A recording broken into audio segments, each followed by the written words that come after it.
Catchy little tune that we play there, isn't it? Um, Tonight is Monday, December 12th, 2016. Welcome to George's Family Matters Live.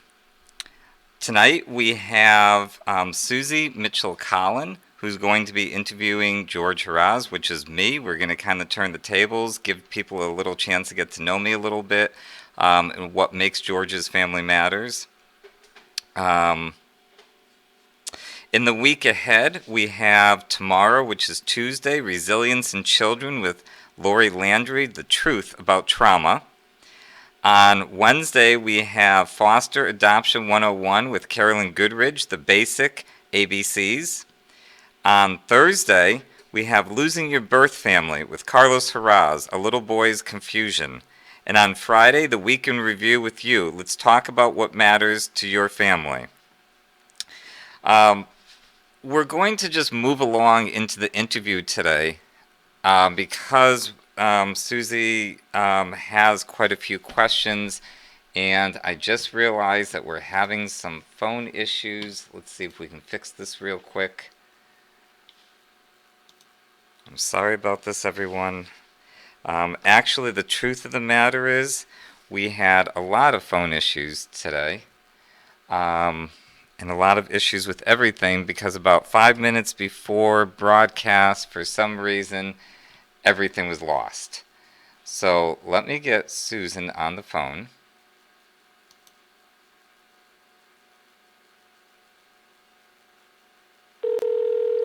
We'll get Susan on the phone and she can start with her questions. And again, I apologize for that. We literally lost everything. Hi, Susan. Hold on one second. Literally 5 minutes before we lost everything. Susan, just to let you know, I'm telling the people that are listening, about 5 minutes before the broadcast started, we lost everything. Pictures of you, so we're going back to an older picture, all the stuff that we had for tonight. So we're going to just go ahead and start with your questions. But I just want to introduce Suzy real quick again. Suzy Collin, the author of the book Dismantled. And tonight she's going to be interviewing me with some questions. And Susan, why don't you go ahead and talk about why you wanted to ask questions and why you thought that that would be a good idea. Okay. Well, the tables are turned tonight. I get to ask you some things. And I think it's a good thing to do because the listener should understand a little bit more about you and how this came to happen.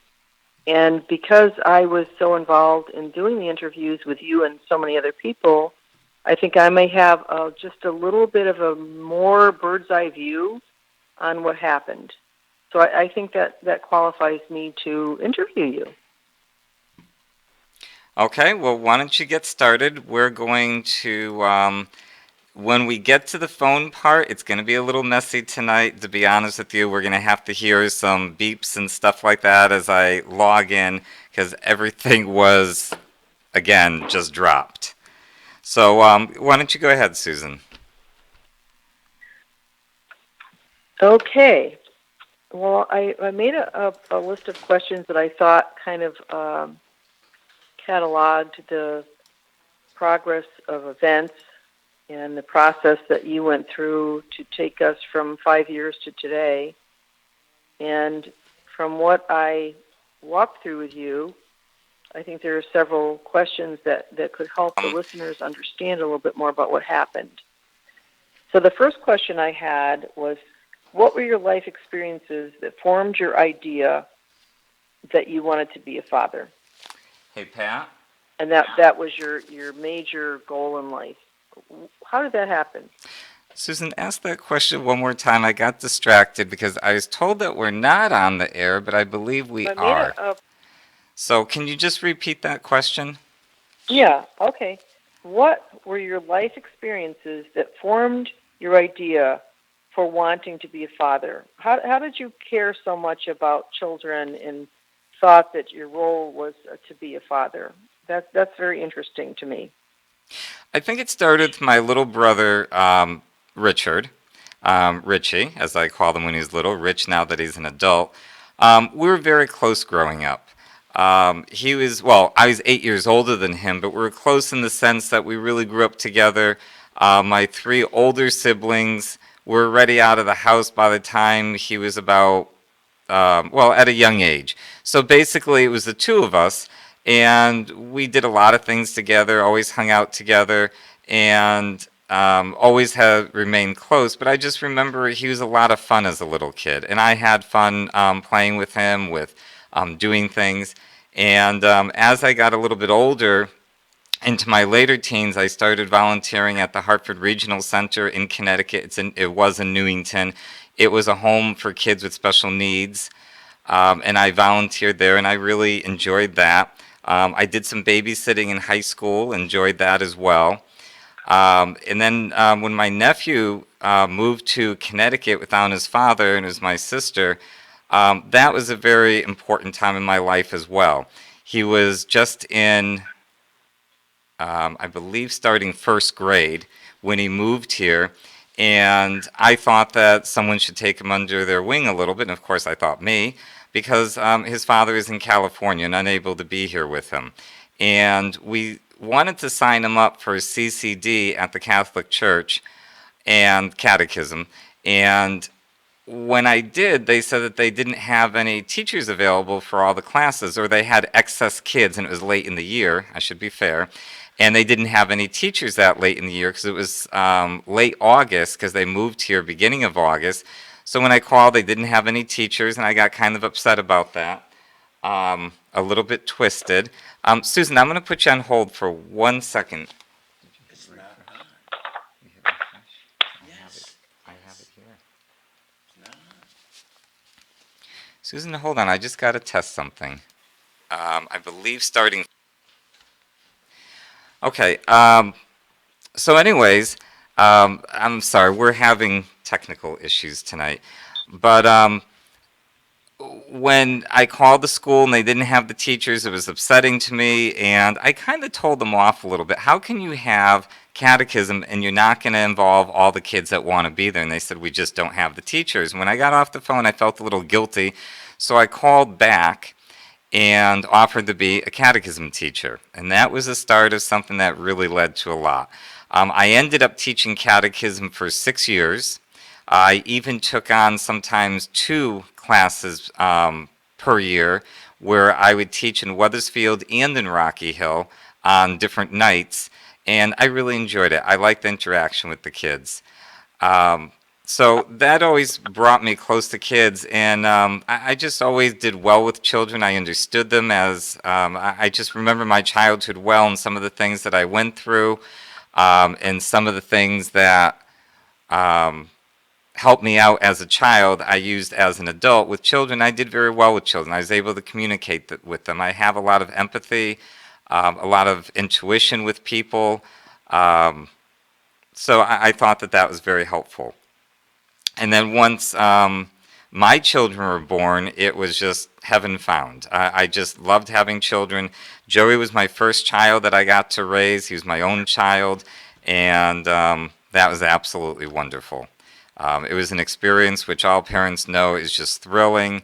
It's just something that wakes up a whole new side in you, and I really like that side of me. George, can I ask you one little expanding on something? In the Newington Regional Center, what kind of diagnoses did you work with? Susan, I'm going to put you on hold for 1 second. Maybe you can sing a song or talk to people. I'll be right there. I got to check something. Okay. It is not on. No picture, nothing. How about a Christmas Carol? Silent night. Okay, Susan. We're going to spare people. I just you don't loved want having. that. Yes, please do.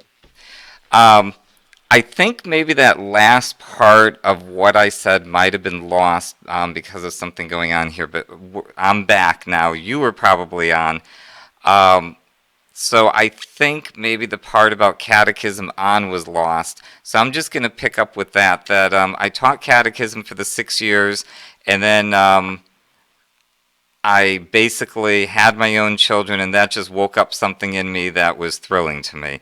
It was something like I never had before, and it was wonderful. And your part about your question about the Newington Children's Hospital, Uh-huh. can you ask that Yeah, I again? just wanted to, can you expand a little bit on what you encountered there and what you dealt with there that gave rise to this idea that you were supposed to follow this course in your life? Well, I want to backtrack. There was someone that took me in. Her name was Mary. When I was in my late teens, she took me into her home. I needed a place to live. She took me in, and she said something amazing to me one day. It was about a year after I lived with her. She said to me, "See that door? That's not my door. That's God's door. And He put me on this side of that door. Um, and I'm not going to decide who else gets to be here with me and who can't be." And that's why she let me into her home. And that was very touching to me. Newington Children's Hospital was before that. And what I saw there were kids with severe disabilities. I don't know what their diagnosis were because I don't think it was even something that they went around talking about. But it's obvious to me that there was a lot of special needs there, physical, mental, all aspects of it. Matter of fact, I got bit while I was there to the point of blood coming out. But I still went back because it was something where I realized that kids are kids and things like that will happen. Um, okay, and you have another question? Yeah, before we go further, and I want to ask you about your work experience, but before we do that, the Hartford Courant reported that someone said that you had abuse in your past. I didn't see that when we had our interviews that were so multiple. Talk about that. What could they have meant by abuse in your past? Did they distort that? I have no idea myself where that came from. There were a lot of things that DCF said at that time, especially, and that was one of the things that really surprised me that was there. I believe, well, I can't say who that came from because I'm not absolutely sure. I'm pretty sure who it came from, but I'm not going to say something I'm not absolutely sure of. However, that was something that they threw out there. I don't know why they threw that out there. They saw our home study, and the home study was very complete in terms of everything. In terms of all of our past information, nothing ever changed from the time our home study was first done for the first group of kids that were placed to us till the time that they made these allegations and arrested us. At that point, that's when they said what they said. The only place that I could assume that they could refer to would be the home studies that they had, but this was no new information to them, what was in that study, and there was nothing in there about abuse, so I never really knew exactly where they came from. Okay. Let's move on to what was your work experience, George? What did you do for a living when you had your son, and how did that play out for how you earned a living? Well, I've always had my own business of some type, starting in high school. I used to make artwork and hang it in senior homes, convalescent homes, hang it in the hallway with a price tag in hopes that somebody would buy it as a gift to put into one of their loved ones' rooms. That did very well. I got the entrepreneurial spirit because my parents immigrated here to the United States in '57, and my father had a machine shop. I worked in that machine shop starting at the age of 11 full-time during the summers. And that to me was just thrilling because I got to work on machines, I got to tear things apart, I got to figure things out. It was like puzzles to me all the time. So I really enjoyed that very much and learned a lot from that. And as time went on, he let me take things over, and I had that kind of a spirit in me where I just wanted to do things and I'd get good at it and just kind of I guess kind of muscle my way in as a young entrepreneur into that business. So that really gave me a great starting spot. The economy in the 80s turned. I started an advertising business. Actually, I started an office automation business. And when things got really bad in the 80s, I think it was in the late 80s, things just fell apart across the board for a lot of different businesses, and that business went under. And I went into an advertising business where I did volunteer items or volunteer support items for volunteer organizations, mostly hospitals and VA medical centers. I was producing products for 173 different VA medical centers. I eventually started to do outpatient clinics for the VA as well. And I had about 533 hospitals, if I remember the numbers right. And that's basically what I was doing at the time when Joey was born, and I was able to do that from home. So I was at home with him, which made it nice because I was able to do his care as well. Okay.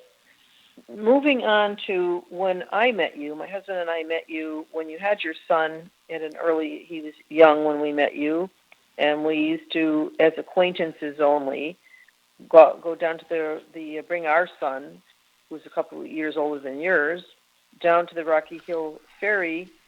And when we met you, you were married to a woman. Did you realize you were gay at that time? If not, when?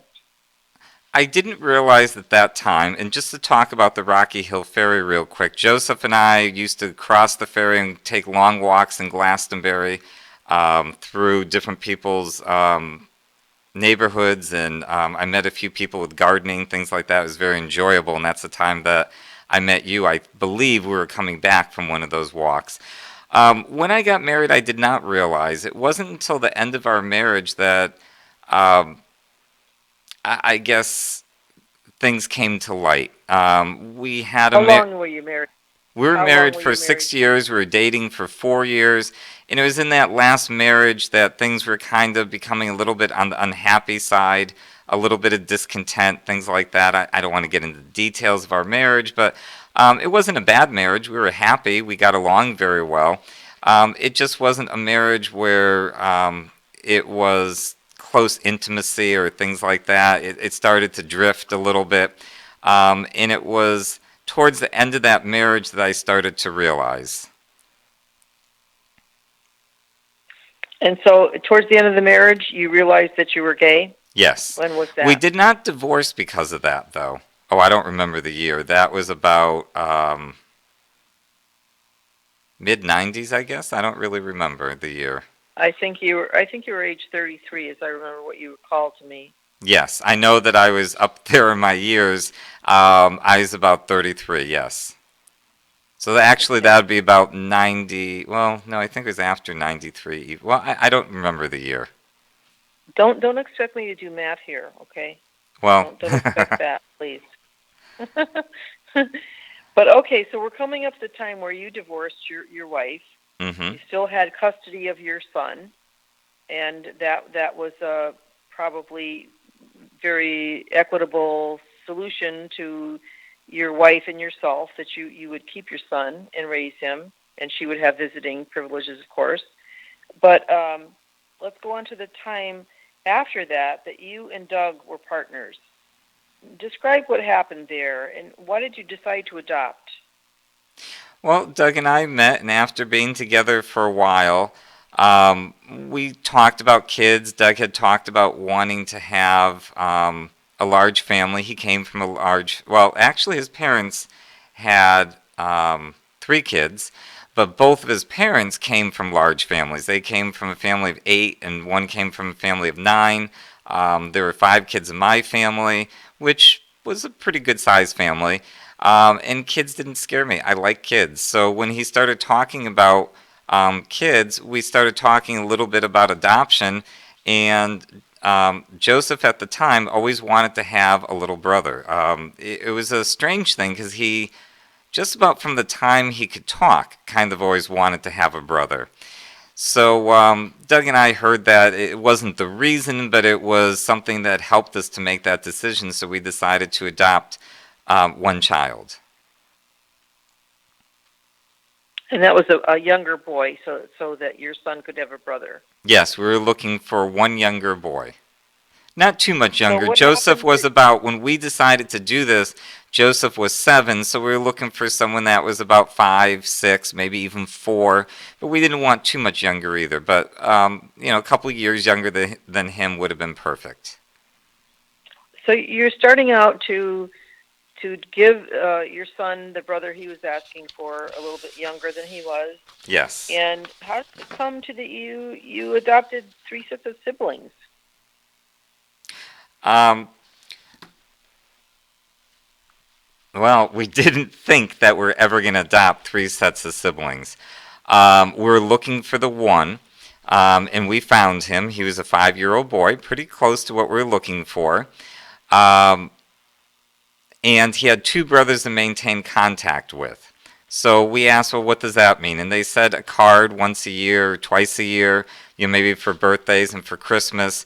And we went home and talked about that and thought, boy, that's kind of terrible. And the reasoning that they gave us was that, and I hope I remember this right, I'm not going to be off by much, even if I'm off by a little bit. What was explained to us is that a girl up until the age of 3rd grade is considered very easily adoptable. After 3rd grade, it becomes very difficult. And for boys, it's different. For boys, it's until the time that they start school. And I don't remember if that was kindergarten or 1st grade, but that's very young. And after that, it's hard to place boys. And sibling groups are extremely difficult to place together. So what they did was they broke up the sibling group where the youngest one, the 5-year-old, they made available for adoption. The other 2 were available for adoption too, but they were not placing them together. They didn't have plans to place them together because of the age difference.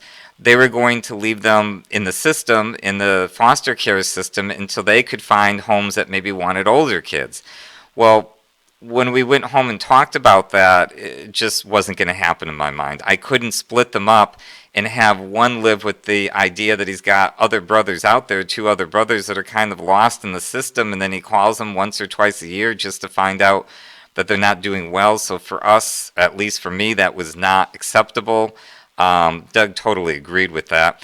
So we said that we wanted to adopt all 3, and of course DCF was thrilled with that because they had a placement for all 3. But to us, it was really about keeping them together, and that was extremely important to us to keep them together because we just couldn't imagine how it would be otherwise.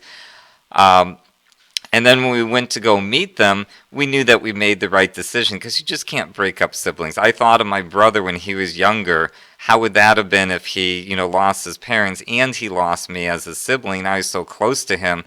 I just couldn't do that to any kids.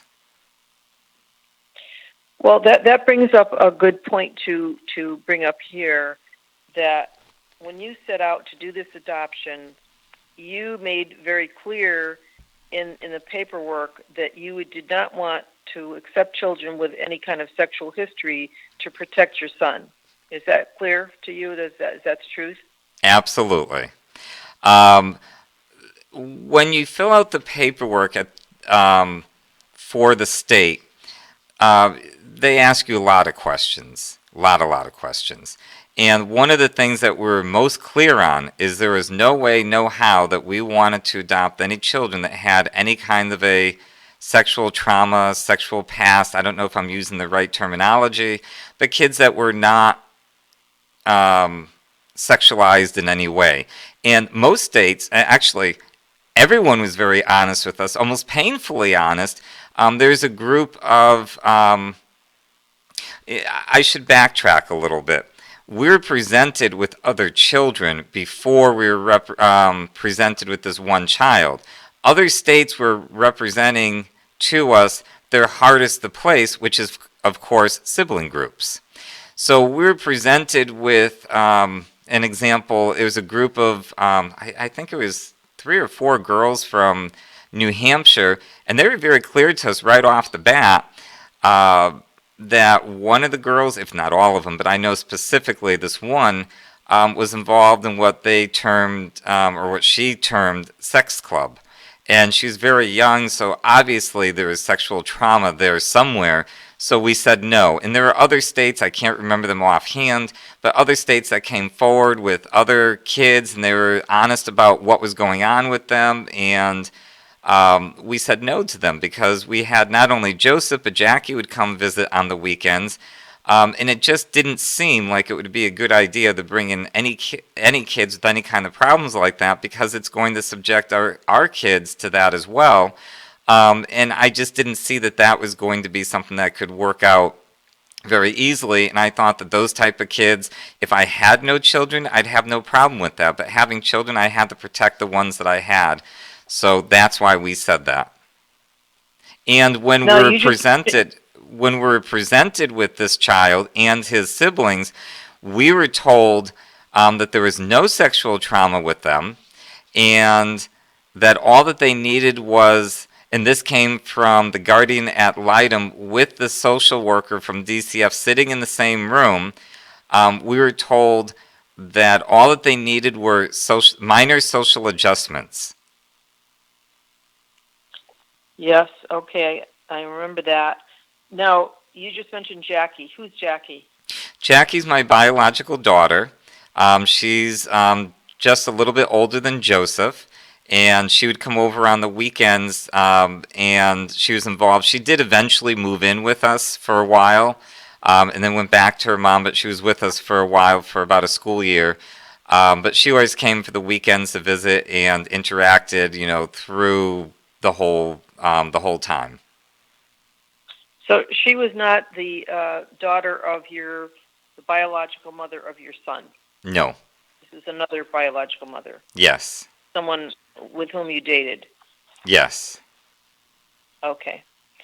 Now, when you had the children, you had the first four sibling groups, the group with the first four sons that were adopted.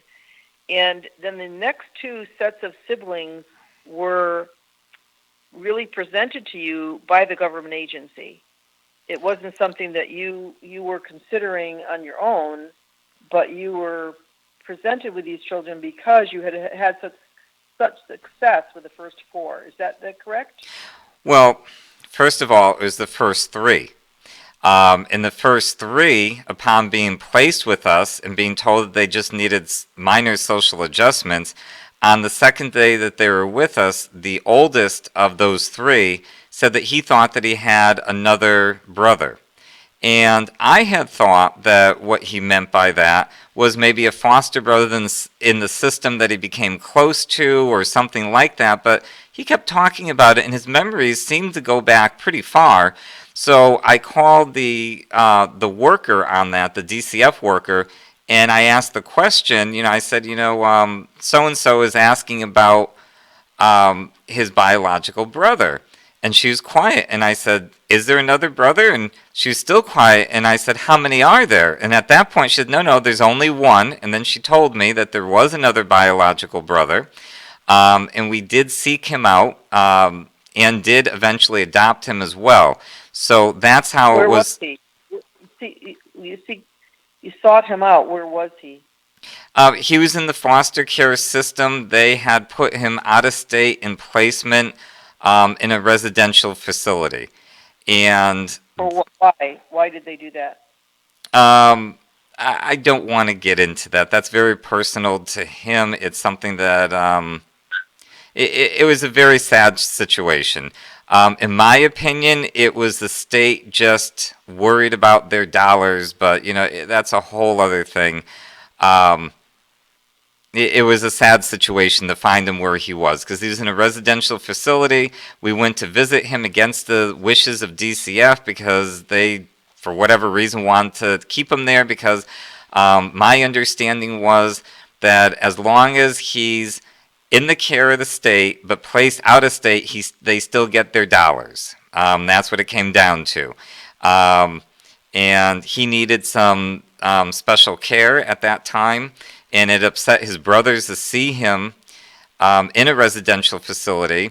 So when we started visiting, we had a chance to talk to him. We got to know him, and I'm pretty much an advocate for people. If I see something going on that shouldn't be happening, I'm going to say something about it. And with him, I thought that it was very unfair that they had him there for the reasons that they did. So I got involved, or I should say, with the reasons they told us that he was there. So I got very involved with the facility, and I started going to visit him. We went on the weekends. And then when I was there one time, I asked, what are the children entitled to for therapy? And they're allowed one time per week, one time. Now, this is in a residential facility where they don't have any of their family, and I couldn't imagine a worse place. Once per week, he had individual therapy, and once per week, he had family therapy. I thought that was bad enough. And I asked about the family therapy, and then they told me, well, he doesn't have that because he doesn't have family. I said, well, he does now. I'm the soon-to-be adoptive father. At the time, I was the foster father, because in Connecticut, you do foster care for 1 year with the children that are placed with you before they finalize an adoption.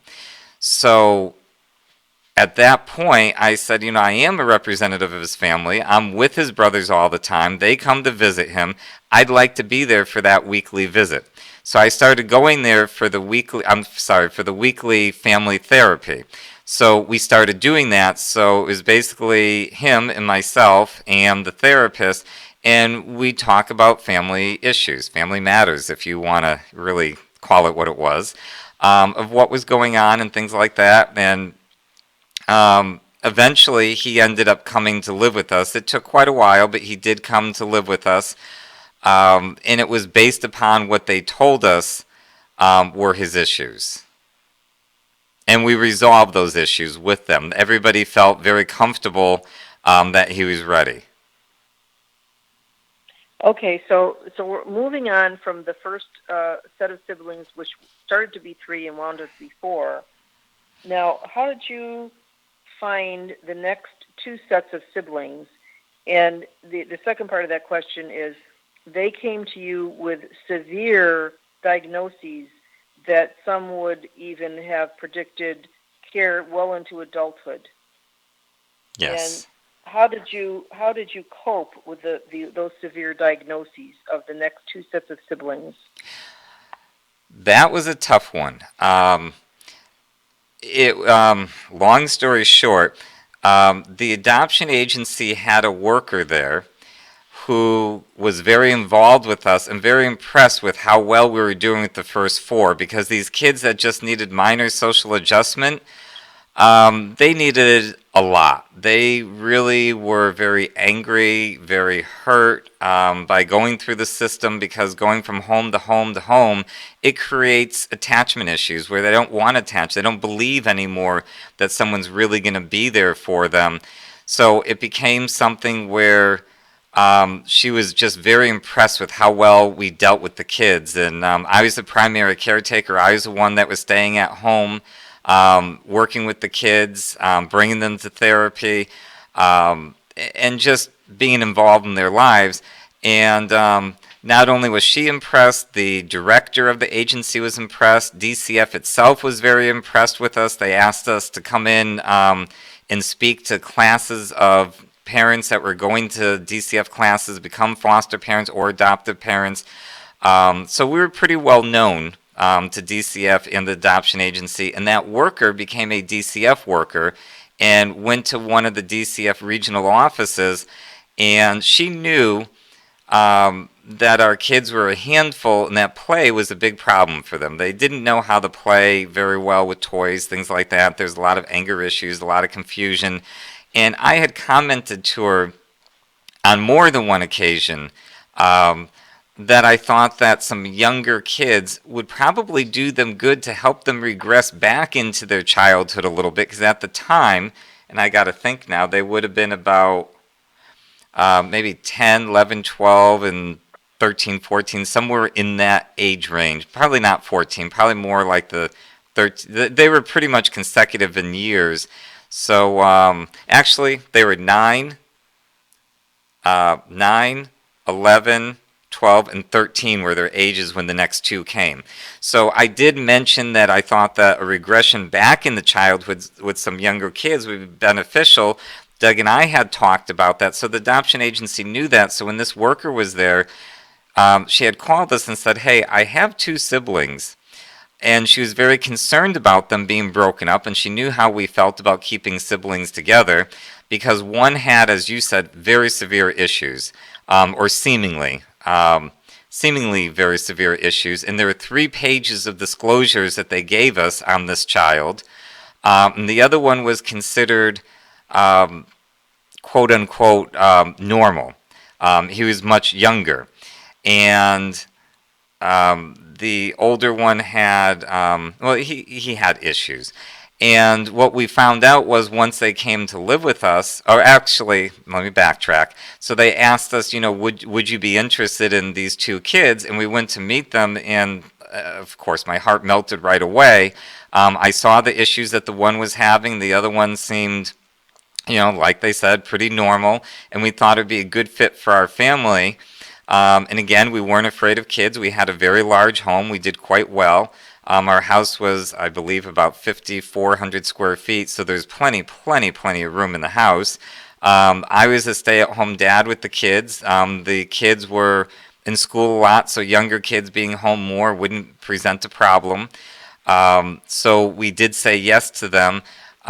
They did say that the one that had 3 pages of disclosures, that he'd probably need lifelong supervision even into his adulthood, which I didn't have a problem with. Again, going back to the Hartford Regional Center, I kind of knew what that meant. I knew that, what it would mean to have a child that would need an adult lifelong. It didn't bother me. I was very willing to do it. But I do want to say that over the next few years, we realized pretty quickly that he needed glasses, the earwax taken out of his ears, and someone to talk to him, start explaining things to him, the very basic things that he probably never received as a child. He seemed like he was severely neglected, like nobody ever talked to him. His way of conversation was basically like with a television, where the television's talking at you and telling you things, and you sit there silently and absorb. And he would talk to people like that about very bizarre things, as he started to gain speech. So there were issues there, and we worked with it. I worked with the school, and again, being an advocate for kids, I got very involved there as well. And the school said to us, or said to me once in a meeting, which I thought was interesting, and this is going into when even more kids were placed with us, which I'm sure we're going to get to in a minute. But the thought comes to me now of what they said to us. They said that they were very impressed that with the severe needs that our kids had, that they'd always come to school very happy, very well disciplined, and ready to learn. There is no disciplinary problems. There is no acting out. There is no craziness.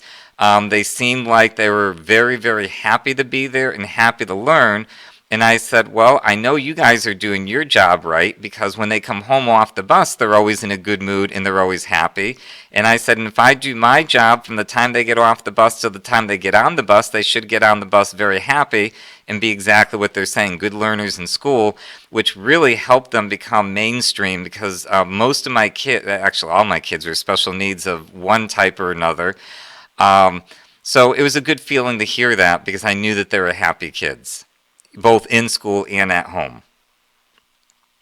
Okay, before we go on to the third set of siblings, I want to ask you about therapy. Therapy started early.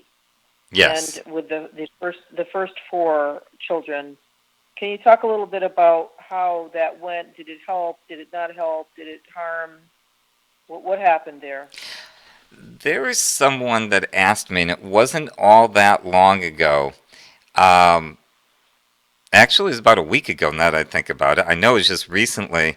If there's anything that I would change, what would it be? And my answer was therapy. I wish that they had a whole class on therapy, to talk to parents about the different types of therapy, how important therapy is, how to get involved with therapy, and make sure that there's actually a noticeable, measurable difference in the child. We were bringing them to therapy, but there wasn't any measurable difference in them. You know what I mean? How often? How often were you bringing them? Some of the kids were going twice a week. Most of them were going once a week. But the therapist that we're using really, she was taking more of a motherly role. She was giving them snacks and talking about girlfriends and silliness and things like that. And it was How long frustrating. did that last, George? How long? I believe that was 8 years. 8 years of therapy with that worker. That was a private And therapist, I should say. how did you find that worker? That therapist came. Well, when we first got the kids, we didn't think that we needed therapy because we thought that there were just minor social adjustments that these kids needed, which was pretty funny, especially looking back.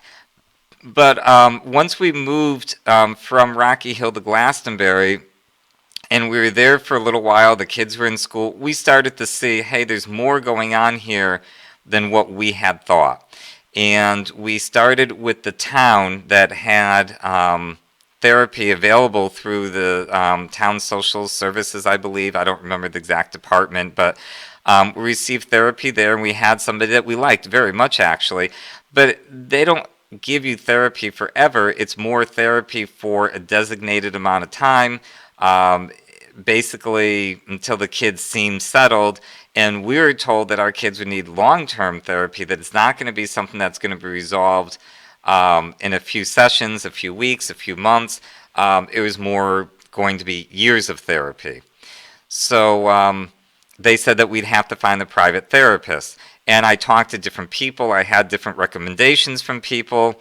And we found the therapist in town, and then the worker for the town did have one child in particular that she was concerned about, that she sent to a psychiatrist who diagnosed him with sociopathic tendencies. And she said that was concerning. So she spoke to, or actually spoke to the town worker who, when we found our private therapist, was told, that therapist was told all about it. Now, these things were above my head, and that's why I say I wish that they had a class on childhood issues and childhood, now I feel that I'm very well versed in it. At the time, I was a dummy head. I really didn't know. And there was no classes for that. Had there been, I think that we would have avoided a lot of issues. So the therapist knew about this. She never spoke another word about those kind of things again. And I just thought that, she's doing her thing. She must know what she's doing. She's a therapist. Of course she's going to know her thing. It wasn't until years later, and really starting to talk with people that really understood therapy better than I did, obviously, that it started to become clear that in fact she wasn't doing a real good job with therapy. And as the kids got into their teenage years and rebellion, it was very difficult. And she was doing very little at that point. Almost, I would even say she was doing damage. But Susan, I'm going to let you backtrack to your questions, because I got to think that you have a question about the third set, because I'm talking now. Yeah, that's my next. I'm talking question. beyond them already with with their teenage years and everything. Right. Well, that's just going to overlap because this went on for a decade. I might But want I to just find- say this, Susan. I'd like to put in a plug for you at this point. Your book, Dismantled, The Family on William Street East, it's all about what we're talking about now. And I'm sure you went into detail there, because I seem to remember talking to you for years, actually. I don't think that's an exaggeration. Years about the story, because you kept finding shocking documents that you'd ask me about. You'd find witnesses that you spoke to, things that the lawyers would talk about, things that you heard in court. You'd hear and see all kinds of things. And I gave you, I believe, the documents that I had in my possession at the time when we first met were probably, with no exaggeration, 3 to 4 feet high off of the floor. But I'll let you get to your questions. No, that is no exaggeration. I had them in my sunroom. The whole sunroom was taken over with those documents for 6 months. But moving on to the next question that I had in this series of helping people understand what happened, you were to be approached by DCF about a third set of siblings. The number that you had in your home already adopted was already past the amount that were allowed by law in the state of Connecticut. And so how did this happen, that you were approached by this government agency for adoption or custody of a third set of siblings? I'm going to answer that question, Susan, but first I just want to say, looking at our schedule, I just want to say you had way more questions than I thought. So we're going to skip the quotes for today and the callers, and maybe skipping the callers, people calling in, is a good thing.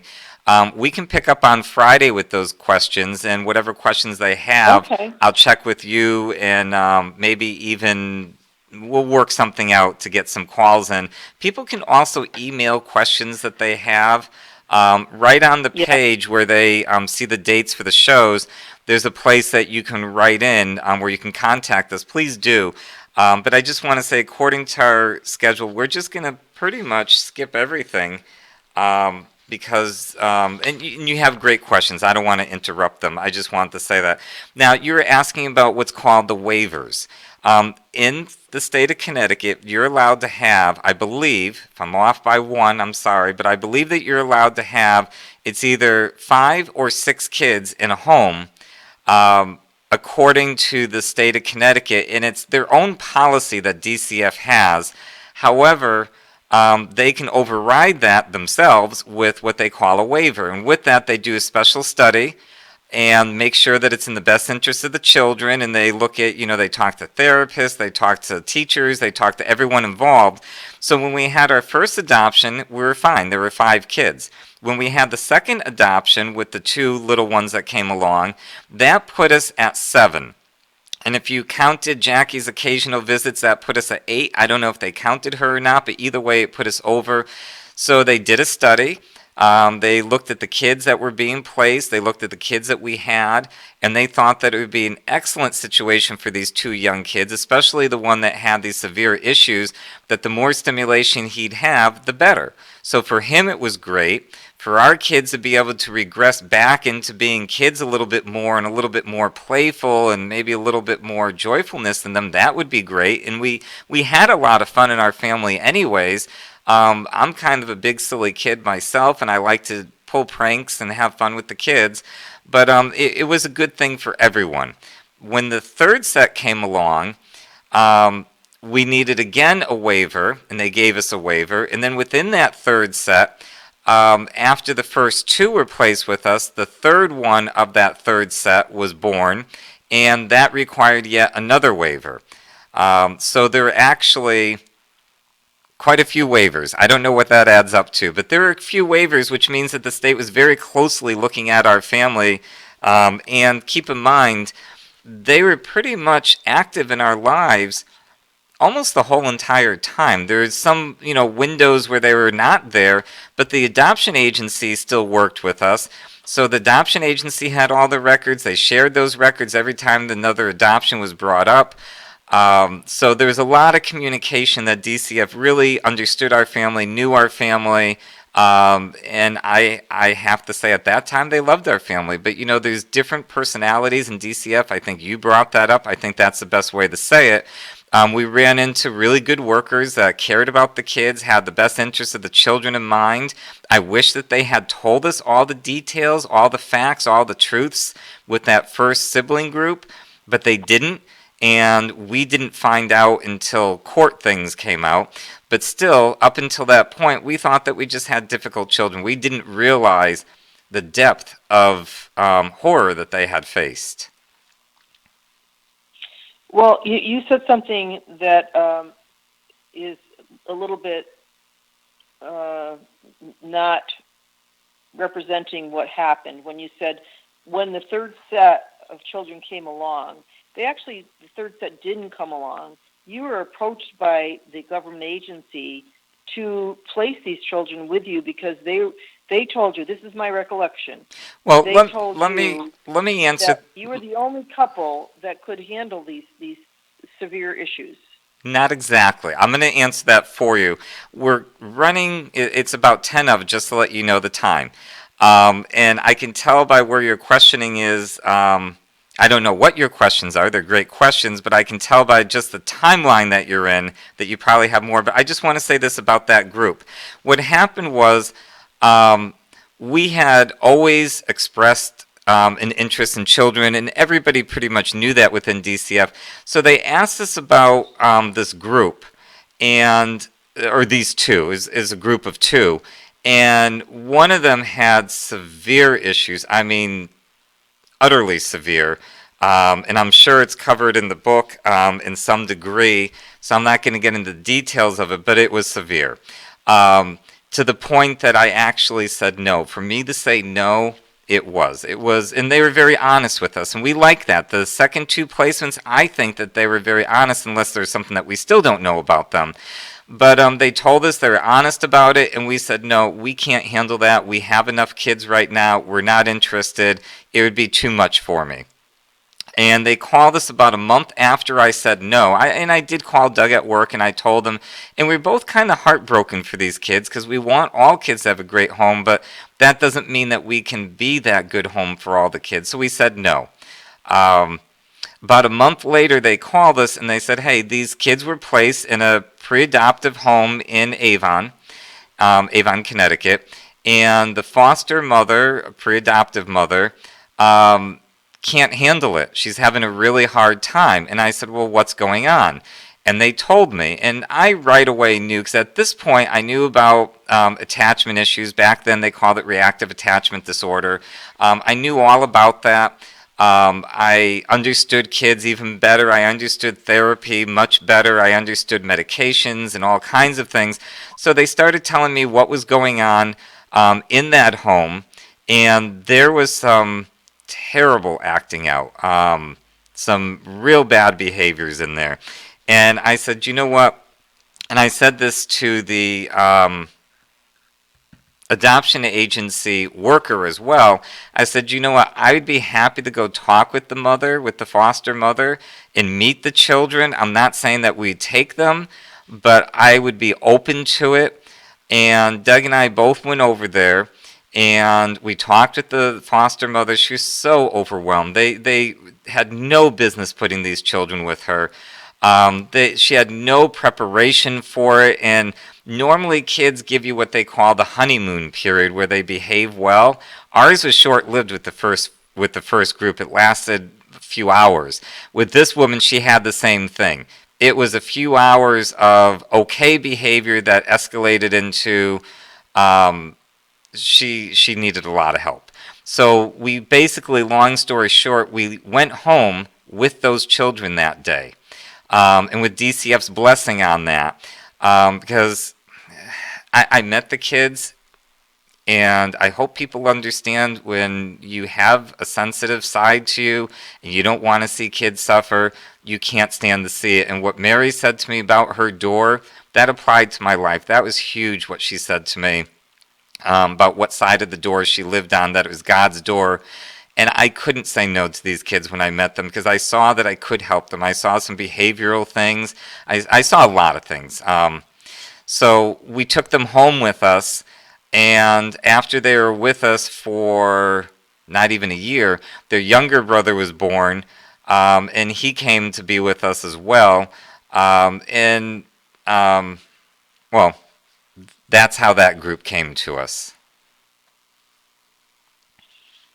Well, George, I think this is probably a departure point for the next segment of what my questions are. I don't know how you want to handle that, but the next, talking about going into the 10 years that you have these children. Of course, the younger ones wouldn't be 10 years, but the older ones would.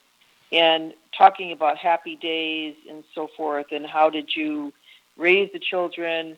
This seems like, to me, a natural departure point to let this go to another program. What do you think? Well, I'd like to ask our callers, except we didn't put the phone number up, because I'm not even sure if we have phone, because Susan, about 5 minutes before we went on, I looked at my monitor, and every screenshot that we had was gone. So I spent 5 minutes frantically trying to put something together. So I'm kind of glad we didn't have callers, because I don't even know if something happened with that. I don't mind that at all. Susan, let me ask you a question, because usually it's me that interviews, and I need about 2-3 minutes at the very end of all this to today's show was A Broken Man, A Broken Heart, an interview with George Harasz by Suzy, Collin. Your questions were great. It didn't talk about my broken heart and me being a broken man. And I just want to tell people I have never had something in my life where I've been so heartbroken and hurt by this because it was so unnecessary and so wrong. And people within DCF knew it was wrong. They knew that. There's a lawsuit, so I'm not going to talk too much about that. But it was unthinkable what they not only put me through, put Doug through, two men that stepped forward that were willing to take these kids. And Doug, too, I give him a lot of credit. He was willing to take these kids, too. There's something to be said for a guy like that. It was awful to see what the kids had to go through. On Thursday, Carlos is going to be talking about what it was like for him to lose his biological family. That show is Losing Your Birth Family with Carlos, a little boy's confusion. And when Carlos and I talked about that show, I asked him what word comes to your mind the most, and he said confusion. He was just so confused over it. And it is confusion, especially those kids went from having a loving, great home and then all of a sudden being told that it's not a great home, this is a very bad place for you to be, we rescued you. I don't know what they told them exactly, but I'm sure it was some form of something, just like you asked about the abuse that I received as a child. I didn't receive any abuse. That was something that I think DCF just threw out there. I'm not sure where that came from. That's my opinion that they threw it out there. I have to be careful what I say because I don't want to accuse them of anything, but at the same time, there was no abuse. That I know for sure. But, to see the kids lose their home, and I saw them during those visits when we went to visit them once a week. It was painful to see them. It was painful to see them falling apart. It was painful to see or listen to them with the stories that they were telling us, and listening to them how they reacted to their foster parents and were acting out badly. And they were doing that basically because they probably thought that if they were bad enough, they'd be sent home.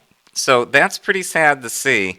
So the broken heart really comes from not only the arrests, the shame, the humiliation, the garbage being thrown on our front lawn, the need to leave the state, which was my home for my whole life up until that point, but the hatred and everything because of the press that was given, it was so thick. Our sentence were the charges themselves.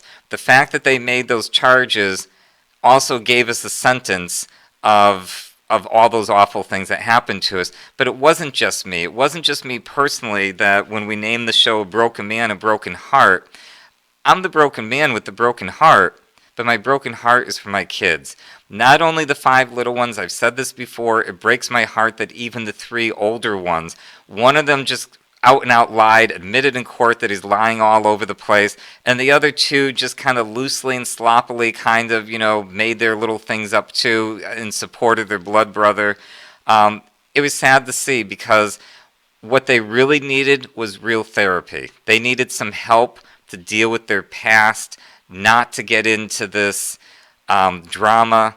And life will give you drama. It doesn't need to be made up drama. And you certainly don't take a child that has a thick file of how many lies he's told in his life already and now come out and say, tell us more, and we want to hear more. So Suzy, yeah, we will have you come back, and I think probably this coming Monday. I wasn't going to have you come this Monday. I actually only had you come today because I thought it'd be a good chance for listeners to have a chance to get a little bit more familiar with why I'm here. And you just said yourself that you have questions. So we'll keep the questions shorter next Monday and give people a chance to call in. So that'll give people a chance to call. So if you have any questions, write them down. Today's show was with Suzy Mitchell Collin.